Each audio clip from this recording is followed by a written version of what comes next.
اہم خبر آ رہی ہے، سینٹ کی قائمہ کمیٹی داخلہ کی ذیلی کمیٹی کا اجلاس ہوا ہے اور غلط معلومات دینے پر chief operations F B R کو اجلاس سے باہر نکال دیا گیا ہے۔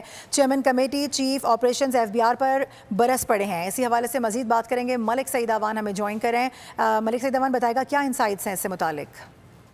جی بالکل، سینٹ کی قائمہ کمیٹی جو ہے داخلہ کی ذیلی کمیٹی کا اجلاس جو ہے وہ سینیٹر سیف اللہ عبدو کی جاری ہے۔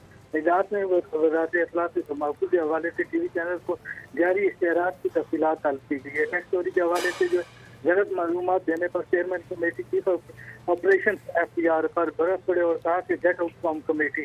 انہوں نے غلط معلومات دینے پر chief operation F B R کو اجلاس سے نکال دیا اور کہا کہ ایسے گندے افسران کو عہدے پر بٹھایا گیا جو غلط معلومات دے رہے ہیں۔ اس کی وزیر کو لکھیں گے کہ اس کو فوری طور پر عہدے سے ہٹایا جائے۔ 3-4 افسران ہیں جنہوں نے پورے ملک کا بیڑا غرق کر دیا ہے۔ کمیٹی کے اجلاس میں جو ہے وہ تمباکو کمپنیوں کے حوالے سے معاملہ گرفت ہو رہے ہیں اور یہاں پر سینیٹر دلاور کا کہنا تھا کہ تمباکو کمپنیوں میں ریلیز کی تعیناتی ہو چکی ہے، ٹیکس کہاں ہے؟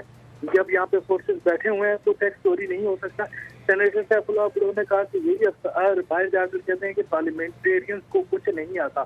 بھارتی ٹی وی چینل پر اشتہار چلا کر کہا جا رہا ہے کہ ہمارے ٹھیک ہے، ملک سعید اعوان اندرونی کہانی اس حوالے سے آپ بتا رہے تھے، بہت شکریہ آپ کا۔